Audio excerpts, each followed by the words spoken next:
Eu quero ouvir também o Eliseu Caetano, que está conosco, conectado lá nos Estados Unidos, para trazer informação de como essa medida do Brasil de recorrer à OMC repercutiu por lá com as tarifas de Trump, valendo a partir de hoje. Fala aí, meu amigo, bem-vindo. Patrocínio, muito boa tarde para você, para os nossos amigos debatedores e para todos que acompanham o 3 em 1. A gente está aqui acompanhando todas as movimentações de bastidores também, viu, dessa situação. O Brasil entrou ainda há pouco oficializando um recurso formal na Organização Mundial do Comércio, a OMC, contra o tarifaço, a tarifa de 50% imposta pelos Estados Unidos a diversos produtos exportados do nosso país e que atinge de maneira ali brutal, de acordo com a imprensa americana, esse é um dos termos que está sendo utilizado aqui, e também setores relevantes da balança comercial brasileira. A medida, Evandro, segundo o Itamaraty, fere regras internacionais e representa uma escalada protecionista grave por parte dos Estados Unidos, que, como a gente está acompanhando, também aplicou a mesma tarifa para a Índia, Turquia e Vietnã. O Brasil, até o momento, foi o único país a acionar a OMC. Pelo menos até agora. Muito provavelmente a Índia vai fazer isso. E essa repercussão está sendo grande por aqui. A Casa Branca, por meio de um comunicado divulgado hoje novamente, mais uma vez defendeu a legalidade da medida com base em, abre aspas, interesses estratégicos e de segurança nacional. Fecha aspas. Aliás, argumento semelhante utilizado pelo Donald Trump ao longo das últimas semanas. A indústria siderúrgica americana, especialmente no meio oeste do país, tem comemorado por aqui essa taxação, viu, Evandro? Existe uma expectativa muito grande de que mais empregos sejam gerados e que haja ali uma mola propulsora para a indústria siderúrgica americana, enquanto importadores e setores industriais, obviamente, como não poderia deixar de ser, estão aí criticando o impacto, principalmente sobre os custos de produção. Parlamentares democratas e republicanos também estão reagindo de forma dividida por aqui. Alguns viram as medidas como parte de um endurecimento necessário contra práticas comerciais, outros estão alertando para retaliações e impactos negativos sobre a relação bilateral com o Brasil. Agora, Evandro, a OMC ainda deve levar semanas, viu, para avaliar o pedido brasileiro. Mas a abertura dessa disputa já reacende, obviamente, como não poderia deixar de ser, as tensões, principalmente as comerciais, entre Brasil e Estados Unidos. O Brasil está calculando perdas aí de mais de $1 bilhão por ano com as tarifas. E claro que isso também vai atingir aqui os Estados Unidos e o americano também. Eliseu, parece que o ministro Fernando Haddad tem um encontro com o secretário do Tesouro americano na próxima semana. O que a gente pode esperar? Essa agenda está mantida? A agenda está mantida e confirmadíssima, Evandro, finalmente, né? Depois de muitas tratativas, muitas tentativas, né? A Maria Luísa Viotti, que é embaixadora do Brasil aqui nos Estados Unidos. Depois vieram para cá alguns senadores e deputados também, naquela comitiva, né? Todo mundo se movimentando, se articulando, tentando abrir um canal de comunicação com o governo americano. Finalmente, agora vai, viu? Na próxima quarta-feira, em Washington, D.C., na capital americana, está marcado um encontro entre Fernando Haddad e Scott Bessent, viu? O secretário do Tesouro americano. A reunião, segundo Haddad, vai ser uma oportunidade para discutir não só o impacto econômico das novas tarifas, mas também propor um caminho ali para restaurar o diálogo político. Então, Evandro, a gente tem o lado comercial, mas em paralelo, a gente tem o lado político, né? E ambos os lados vão ser tratados, ou pelo menos Fernando Haddad assim o quer. Aliás, hoje de manhã o ministro falou mais cedo e a gente tem um trecho da fala dele durante uma entrevista lá em Brasília. Vamos acompanhar.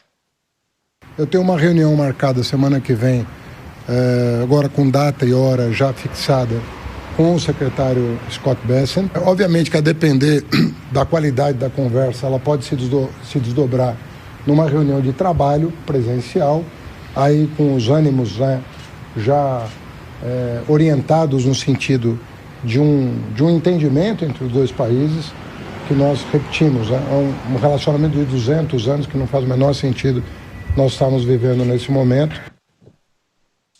Como a gente viu, a Haddad está com bastante expectativa, Evandro, para esse encontro, que, aliás, vai ser o primeiro, viu? A primeira reunião oficial entre Haddad e Bessent desde que Donald Trump retomou a presidência. Esse encontro vai acontecer, portanto, há poucos dias da cúpula do G20, marcada para o final do mês, onde o tema também deve ser debatido. E como a gente está no pé dos bastidores, tentando saber dos detalhes, Evandro, vou trazer aqui uma pimentinha para a nossa discussão, viu? Além das tarifas, o Haddad, segundo as nossas fontes lá na capital, em Washington, pretende apresentar dados técnicos que mostram que o Brasil não subsidia artificialmente as suas produções de aço, e que essa vai ser uma das justificativas usadas por Trump para tentar manter essas tarifas, né? Então, reunião marcada, quarta-feira que vem, em Washington. Fernando Haddad e Scott Bessent vão finalmente sentar à mesa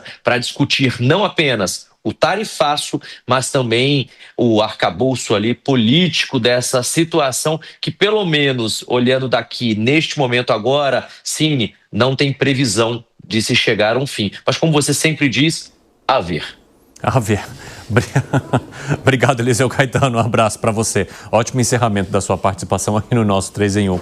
Ô, Zé Maria Trindade, vamos falar um pouquinho sobre essa participação direta, então, do ministro Fernando Haddad.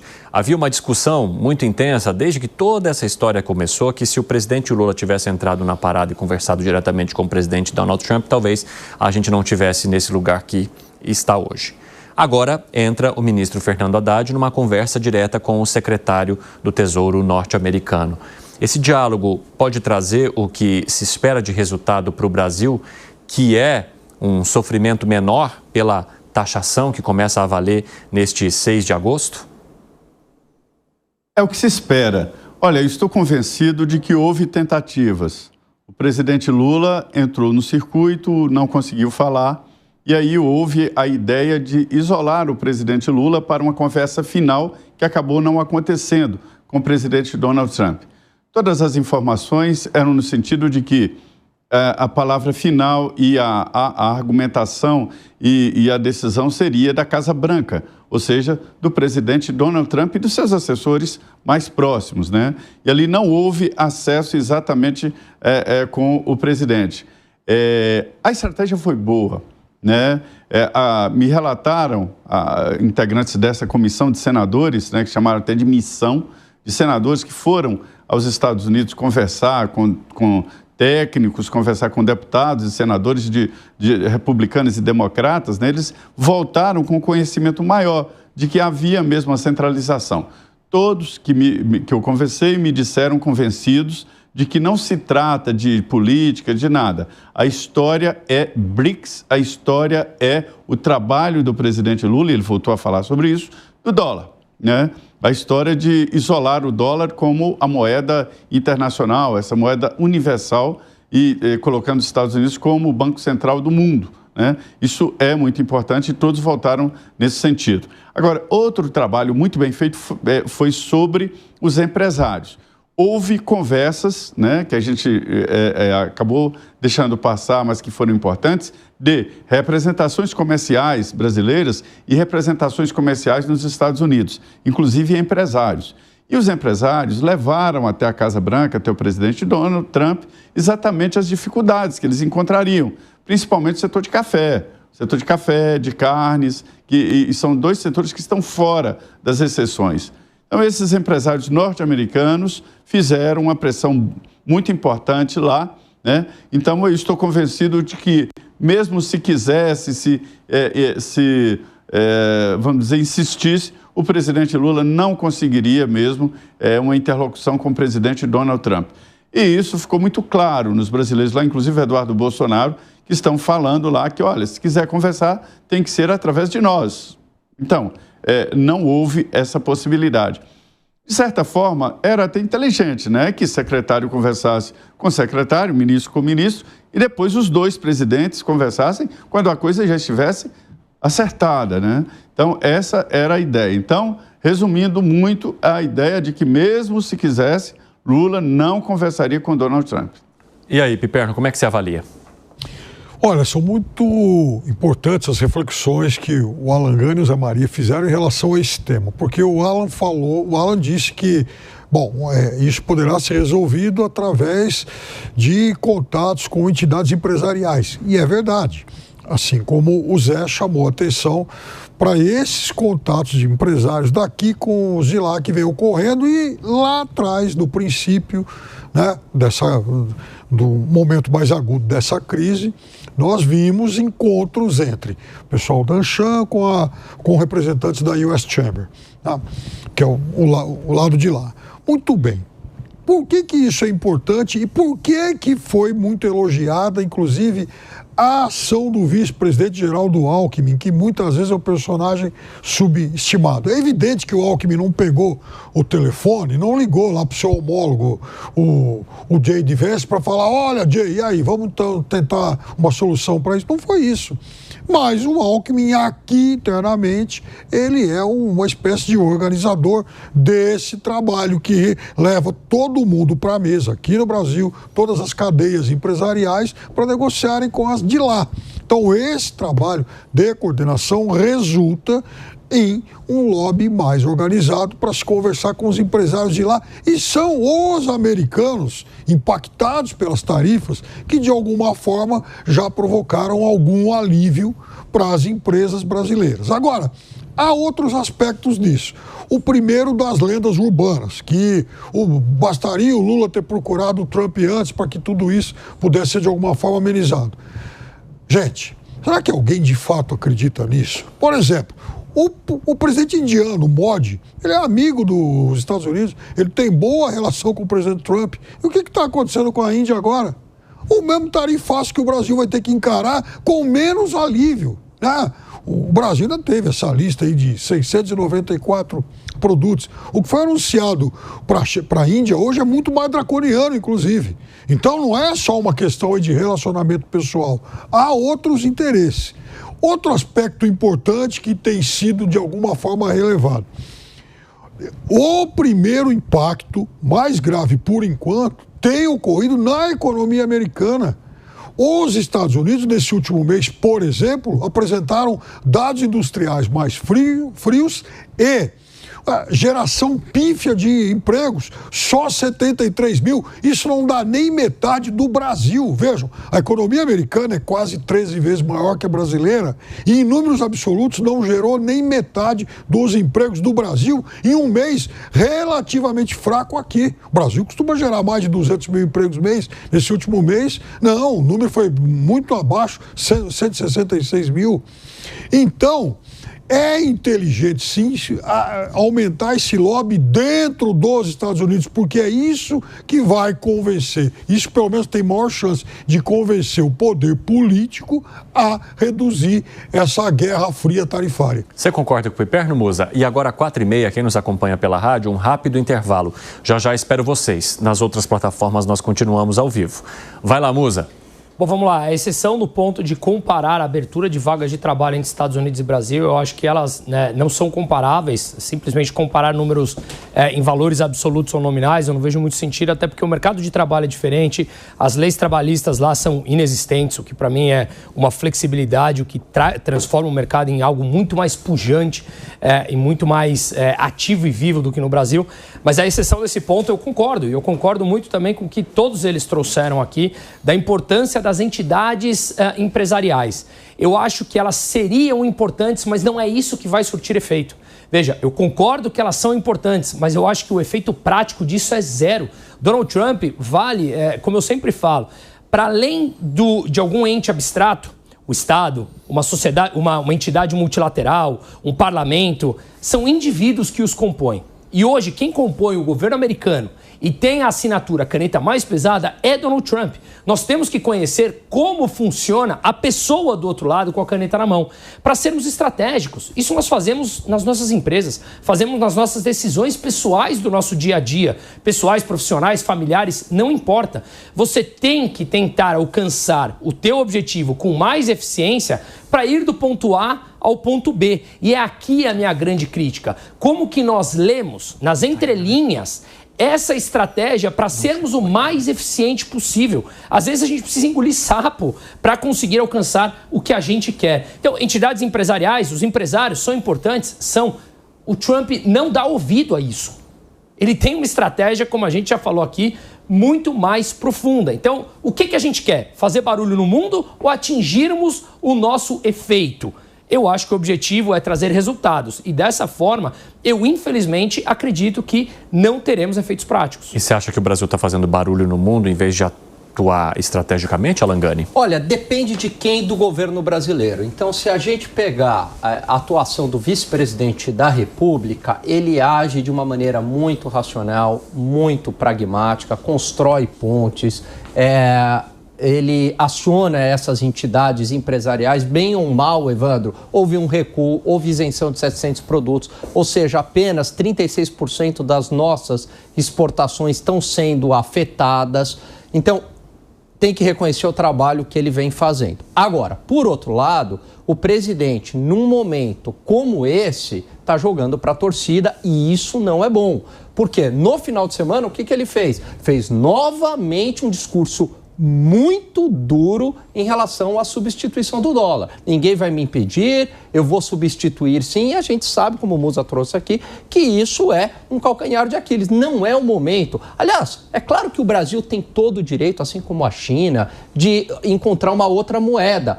A questão é, vale a pena o preço desse discurso no atual momento? Eu sempre falo uma coisa, né? Geopolítica não é do jeito que a gente gostaria que fosse o mundo. O mundo, ele é do jeito que ele é. Né? E a gente não consegue mudar as condições. Essa é a estratégia. Então, muitas vezes, os países acreditam, isso é injusto, isso é errado, o outro país colocou uma condição muito injusta. A questão principal é, eu consigo lidar com as consequências da minha escolha? Caso de Rússia e Ucrânia. Você sabe disso, né? Eu sou muito crítico em relação, porque os Estados Unidos ajudaram a escalar essa guerra, a Ucrânia ajudou a escalar essa guerra, e a questão que se coloca, sempre se discute a questão de Rússia e Ucrânia de uma maneira muito infantil. Quem é certo, quem é errado. Quando a questão é, eu poderia ter evitado essa guerra ou não? E dava para ter evitado essa guerra. 7 intelectuais de ponta nos Estados Unidos previram essa guerra, as consequências dessa guerra. Por quê? Porque você tinha as condições dadas pela Rússia. A questão é, dadas essas condições, não, vou escalar, vou dobrar a aposta, então você vai lidar com as consequências no mundo real. Está valendo a pena? O mesmo raciocínio para o dólar. Então, vale a pena eu escalar e lidar com as consequências no mundo real? O mundo não é do jeito que a gente gostaria que ele fosse. O mundo é do jeito que ele é. Ô Zé Maria Trindade, você acha que o governo não está olhando nem pisando muito no mundo real? Pois é, as negociações de governo e o governo com o governo são diferentes por quê? Porque há essa história do nacionalismo, das prerrogativas de poderes, né? E principalmente a autonomia. Isso é muito importante. Para você ter uma ideia, a Constituição brasileira privilegiou exatamente essas relações, dizendo lá nas relações internacionais de que o Brasil quer a paz, né, vai optar sempre pela paz, pelas soluções, pelo diálogo e o respeito à autodeterminação dos povos. Por que eu estou falando isso? Porque ali, no início da Constituição, já está dizendo que o Brasil tem a sua autonomia, né? E que vai defender isso. Mas todos os países têm. O que é diferente, por exemplo, do exportador e do importador. Ali estão dois agentes do mercado e que lidam ali com lucro e prejuízo. E, às vezes, empresas familiares, né, que já passaram por gerações e que os diretores estão ali querendo manter a situação. Então, assim, veja bem que história. O importador norte-americano depende do café brasileiro. E ele ganha dinheiro com o café brasileiro, porque ele mistura com outros blends, né, de cafés do Vietnã e de outros países para vender o café elaborado. A indústria do café nos Estados Unidos é poderosíssima. Ela representa lá 2% do PIB norte-americano, para se ter uma ideia. A gente vê nos filmes, todo mundo com aquela caneca de café nas mãos, aqui parece que está grudado nas mãos de certas pessoas e conversando com a caneca de café, e sem contar os postos, né, de venda de café, mas tem também as exportações norte-americanas de um café elaborado, que nós vendemos o café in natura. Mas ali estão dois agentes privados querendo resolver as suas vidas. E aí entram dois governos. E os governos não são talhados para pensar nisso. Aí eles ficam falando, mas a autonomia, mas a imagem do Brasil. E tem razão, porque se houver, como eu respeito muito quem defende isso, por exemplo, o Bruno fala muito nisso, porque ele é um agente da área privada, e eu acho isso muito top, muito importante, mas o governo é diferente, né? A negociação de governo leva em conta assim, mas se eu ficar submisso aos Estados Unidos, quando eu for negociar com a China vai me cobrar a mesma submissão, por exemplo. Então, quando entra governo, a coisa complica, assim. Daí a dificuldade de resolver isso entre governo e governo. Isso tinha que ser resolvido entre empresário e empresário. Não vou comprar de você, não vou vender de você, porque seu preço está caro e pronto, você entendeu? Com certeza, Zé. É muito interessante você trazer o quanto a institucionalidade, o quanto o fato de ser o governo muda completamente o discurso, a estratégia e, consequentemente, o diálogo. Eu quero agora falar de uma outra situação. Está tudo misturado, né? A gente está falando da possibilidade de Haddad discutir a lei Magnitsky, tem todas as sanções aplicadas ao Brasil que, de certa forma, esbarram também nas decisões políticas aqui e nas decisões judiciais.